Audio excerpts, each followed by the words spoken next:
Good day, South Africa. Welcome to Spotlight Mzansi with Nick, where we bring you the latest on stories around the nation. On September 8, 2025, the Alexandra Magistrates Court became the stage for a tense continuation of Vusimuzi Matlala's bail application, a case that has gripped South Africa with its mix of celebrity intrigue, alleged assassination plots, and whispers of deep-seated corruption. Matlala, the 49-year-old owner of Cat VIP Protection Services, stands accused of masterminding a 2023 highway shooting that left his ex-girlfriend, actress and socialite Tebogo Thobajan, wounded and a passenger paralyzed. Facing charges of attempted murder, conspiracy to commit murder, and money laundering, Matlala's fate hangs in the balance as the court weighs whether to grant him freedom or keep him behind bars. Let's rewind to the origins of this saga. It all stems from a chilling incident on the N1 highway near Sandton in October 2023. Thobajan, known for her roles in South African TV and her vibrant social media presence, was driving when her vehicle came under fire. She sustained a gunshot wound to the foot, but the real tragedy befell her female companion, who was hit in the spine and left permanently paralyzed. Investigators quickly pointed fingers at Matlala, Thobajan's former partner, alleging he orchestrated the attack as an act of revenge or control. Matlala was arrested in May 2025 in Midrand after a months-long probe that uncovered a web of financial transfers, fake identities, and suspicious communications. His co-accused include his wife, Tsakani Matlala, who's out on 20,000 rand bail due to health concerns, and others linked to the alleged hitman, Tiago Floyd Mabusela. Fast forward to yesterday's hearing, presided over by Magistrate Dida Prinsloo. The courtroom was packed, with tensions running high, as Matlala's legal team, led by advocate Lawrence Hodes SC, mounted a vigorous defense. Dressed in a sharp suit and appearing composed despite his time in custody, Matlala denied any involvement, calling the state's case baseless and riddled with fabricated evidence. In a detailed affidavit read aloud, he claimed he only learned of the shooting through social media and news reports. Far from being an enemy, Matlala argued, Thobajan had reached out to him multiple times after the incident, from October 2023 right up to June 2024, seeking his help and protection given his expertise in the security industry. Why would she contact the man who supposedly tried to kill her? His defense posed rhetorically. Matlala painted himself as a pillar of the community, a family man with 9 children, owner of multi-million rand properties worth 8 million, luxury vehicles totaling 6 million, and businesses like Medicare 24 that employ dozens. Denying bail, he warned, would lead to financial ruin and job losses for 52 employees. He offered to surrender his passport, pay up to 100,000 rand or more in bail, and insisted he's no flight risk or threat to society. Crucially, Matlala accused the police of tampering with his electronic devices to plant evidence, and he emphasized the lack of direct links tying him to the crime. "I intend to plead not guilty," his statement read, "and I believe the state's case will crumble at trial."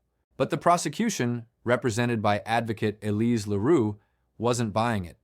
In a scathing rebuttal, Leroux branded Matlala a dangerous criminal with no regard for human life and a clear flight risk. She unveiled a trove of circumstantial evidence that painted a damning picture. First, Matlala's ownership of a private jet and his history of international travel, at least 7 trips abroad between 2012 and 2024, with discrepancies in home affairs records suggesting undocumented border crossings. Then, the bombshell, a fraudulent Eswatini ID under the alias Dlamini, which he allegedly used while in hiding. WhatsApp messages recovered from his phone showed him requesting a photo of the fake ID from his wife and asking if it was safe to come out of hiding. Financial trails were another key focus. The state highlighted 100,000 rand transferred to co-accused Nthabiseng Nzama, daughter of the alleged hitman, just over an hour before Mabusela's mother passed away. Matlala claims it was for funeral costs, but prosecutors called it payment for the hit, backed by additional 200,000 funneled to Mabusela's business. LaRue also revealed a cell phone seized from Matlala's cell at Kgosi Mampuru Correctional Center's CMAX section. It contained screenshots from July 6, 2025, the day KwaZulu-Natal Police Commissioner Mkhwanazi exposed police corruption in a briefing.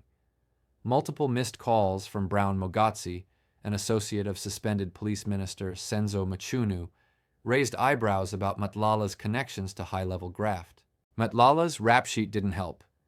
11 prior arrests for firearms and attempted murder, a 2001 conviction for housebreaking, and recent charges for possessing a contraband phone in prison, which he reportedly tried to flush down a toilet. The state admitted there's no smoking gun, but stressed that contract killings rely on layers of separation, making circumstantial evidence king. They framed the case as a stark example of gender-based violence, noting Thobajane's ongoing trauma. She's fled South Africa out of fear and still believes Matlala poses a lethal threat. After hours of arguments, Magistrate Prinsloo reserved judgment, postponing the bail ruling until September 17, 2025. Matlala will remain in custody at Kgosi Mampuru until then. The state also plans to consolidate 7 related dockets from across Gauteng and beyond, potentially elevating the trial to the Johannesburg High Court. His co-accused are set to return in October. Many demand justice for Thobajane and accountability in a nation plagued by violence against women. As South Africa watches, questions linger. How will this all end, and will the justice system punish the rogue elements? Or will it all fail in a country plagued by corruption and inconsistencies? We'll keep you updated as this story develops. Our second story is in KwaZulu-Natal, where we report on a dramatic confrontation that's left 5 young suspects dead and communities breathing a sigh of relief amid a wave of violent crime. In the early hours of Monday, September 8, 2025, a high-stakes police operation in Chatsworth, south of Durban, turned deadly when a gang of wanted criminals opened fire on officers, sparking a fierce gun battle that ended with all 5 suspects fatally wounded. No police were injured in the exchange, but the incident has reignited debates about youth involvement in crime and the effectiveness of intelligence-led policing in one of South Africa's most volatile provinces. As officers approached the Green Shack serving as the gang's hideout, the situation escalated in seconds. When police announced their presence, the suspects immediately opened fire, spraying a hail of bullets. What followed was an intense shootout, with officers returning fire to neutralize the threat. 5 suspects, believed to be in their late teens to early 20s, were shot and killed at the scene. Forensics teams later recovered 3 firearms, including a homemade gun, from the suspects' possession, underscoring the armed danger they posed. 1 suspect was identified as a foreign national, and 2 were reportedly siblings, adding a layer of personal tragedy to the criminal saga. The ages of the deceased have shocked many. The youngest was just 17, while the others ranged from late teens to mid-20s. It's truly worrying how youngsters are increasingly involved in these violent crimes. Extortion and robberies are destroying communities, and it's heartbreaking to watch young lives end up like this. The operation was hailed as a success by provincial leaders, with KwaZulu-Natal Premier Ntuli, in his role as executive for community safety, commending the officers' bravery. "Our law enforcement is turning the tide against crime, inch by inch," Ntuli declared. "We reclaimed this ground from criminal elements today, and I urge communities to keep providing tips. Together, we'll make the province safer." Eyewitnesses in the bustling Chatsworth area described a tense morning as police cordoned off Morton Drive, with forensics experts combing the shack for evidence well into the afternoon. The Chatsworth Community Policing Forum, CPF, chairperson Eugen Pillay, praised the rapid response. "Fortunately, no officers or bystanders were hurt. This could have been a disaster in such a densely populated spot," Pillay told reporters. East Coast Crime Watch coordinator Bilal Khan echoed the sentiment. "Kudos to SAPs for defending themselves and the public. When met with gunfire, their priority is protection, and they executed it flawlessly." This shootout is part of a broader crackdown in the province, where police have ramped up operations amid rising extortion rackets and gang violence. Just last month, 2 suspects wanted for a police officer's murder were killed in a similar Inanda gunfight.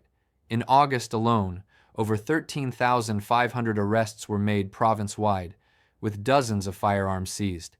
Deputy Police Commissioner Fumalele Makoba credited community whistleblowers for this latest success, noting how residents' information guided officers through the settlement's hazards to surround the hideout.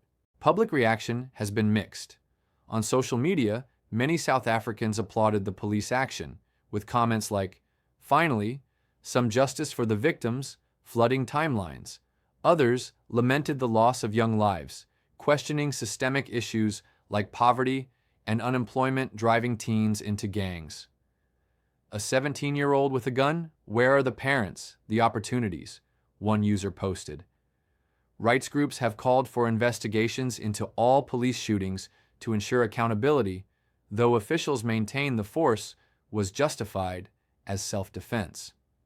As the investigation continues, questions remain about the full extent of the gang's operations and any remaining accomplices. The scene in Chatsworth remains active, a stark reminder of the daily battles waged against crime in KwaZulu-Natal.